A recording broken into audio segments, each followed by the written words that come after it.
हर हर महादेव। जय श्री महाकाल। आपको मसानी माता का इतिहास बताने जा रहे हैं। माता मसानी यह सभी मसानन की रानी है।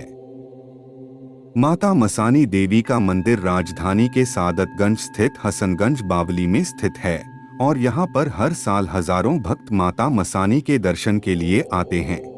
माता मसानन को ही माता मदानान भी कहा जाता है। माता मसानी यह सभी मसनियों की रानी है और इनके अंतर्गत 360 प्रकार की मसानन होती है जो कि इनकी सेविकाएं के रूप में कार्य करती है। और यह कोई देवियां नहीं होती है बल्कि जो स्त्री तंत्र विद्या या मसान देवी देवताओं की पूजा अर्चना करती है, उनकी साधना करती है और किसी घटना में उनकी मृत्यु हो जाती है, ऐसी स्त्रियों की आत्मा माता मसानी के अंतर्गत काम करती है।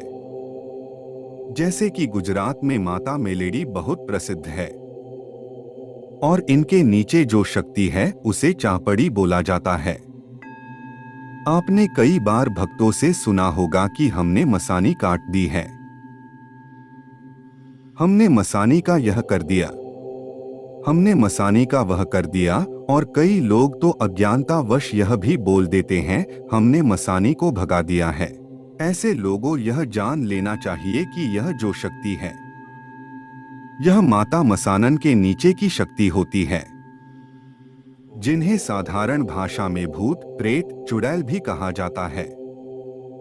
और जो लोग भी यह कहते हैं कि हमने मसानी को भगा दिया, तो ऐसा बोलना बिल्कुल गलत है, बल्कि उनको ऐसा कहना चाहिए कि हमने मसानी का रोग भगा दिया। मसानी का रोग जो मसानी के नीचे की शक्ति होती है वह होता है। इनकी शक्ति भी माता मसानी के शक्ति की जैसी ही होती है, लेकिन फिर भी माता मसानी के तुलना में इनके पास केवल 10% शक्ति ही होती है। और यही 10% शक्ति इतनी ताकतवर होती है कि जिसे काटने में बहुत मुश्किल होती है। मसानी क्रिया बहुत ही खतरनाक काला जादू है और यह एक टोना टोटका है जिसे सिर्फ वह व्यक्ति ही कर सकता है जिसे शमशान विद्या की जानकारी हो। मसानी जिसके ऊपर प्रयोग की जाती है वह व्यक्ति के सारे काम बिगड़ने लगता है, उसे कई प्रकार की बीमारी हो जाते हैं, उसकी मौत भी हो सकती है। मसानी एक ऐसा खतरनाक जादू है जिसमें श्मशान में पड़े प्रेत आत्मा एवं पीड़ित आत्माओं का उपयोग किया जाता है ताकि सामने वाले किसी व्यक्ति के जीवन में परेशानियां आए और उस व्यक्ति के सारे काम बिगड़ने लगे। मसानी क्रिया वह क्रिया है जिसमें किसी श्मशान विद्या जानने वाले व्यक्ति के द्वारा परजीवी आत्माओं को दास बनाकर किसी व्यक्ति के ऊपर भेजा जाता है, जिससे कि उस व्यक्ति को बहुत सारी समस्याएं आने लगती है। उसके घर में कभी भी शांति का माहौल नहीं बनता है, साथ ही उनके घर में कभी भी खुशी का माहौल नहीं रहता है। माता मसानी को अलग अलग जाति के लोग अपनी परंपरा अनुसार भोग देते हैं। इस प्रकार उन सभी मसानी माता को भोग भी अलग अलग प्रकार के लगाए जाते हैं। लेकिन अगर हम बात करें शीतला माता की तो उन्हें भोग में कच्चा दूध, राबड़ी, पकवान जैसे कि गुलगुला, साथ ही साथ मीठा भात और कई प्रकार के मीठे पकवान भोग में लगाए जाते हैं। साथ ही मूंग दाल आदि कई प्रकार के भोग लगाए जाते हैं, जिससे कि शीतला माता बहुत ही ज्यादा प्रसन्न होती है और हमारे घर में शांति बनाए रखती है और घर के दोषों को दूर करती है। पहले के जमाने में मसानी माता को जानवरों की बलि भी देकर भोग लगाया जाता था, लेकिन आजकल ऐसा ज्यादा देखने को नहीं मिलता है।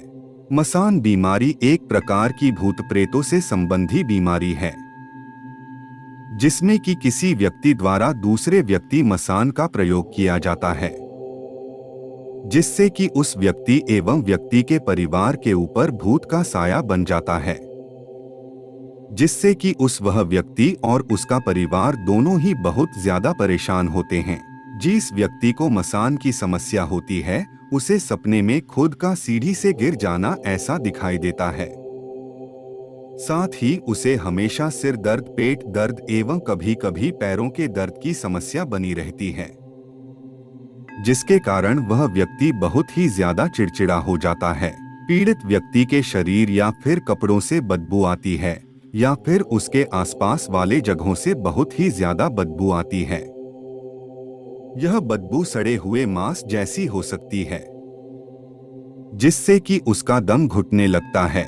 अगर आपको भी ऐसा महसूस होता है कि आपके ऊपर किसी ने मसानी का प्रयोग किया है, तो आपको जल्द से जल्द किसी तांत्रिक के पास जाना चाहिए, ताकि तांत्रिक यह जान सके कि आपके ऊपर कौन से मसानी का प्रयोग किया गया है। जिसके बाद तांत्रिक आपके ऊपर प्रयोग किए गए मसानी के बारे में जानकर आपको मसानी माता को चढ़ाने के लिए भोग के बारे में बताएगा।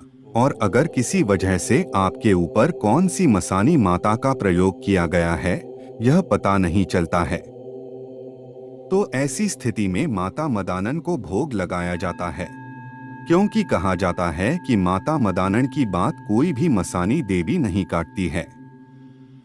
यह सब प्रयोग आपको किसी तांत्रिक के पास जाकर ही करवाना चाहिए, जिससे कि इसके बारे में पूरी जानकारी हो। आपको खुद से कभी कुछ प्रयोग नहीं करना चाहिए। आपको यह जानकारी पसंद आए तो अपने मित्रों के साथ साथ अपने परिवार वालों के साथ भी वीडियो को शेयर करें, ताकि वह भी इस जानकारी का लाभ उठा पाए। धन्यवाद।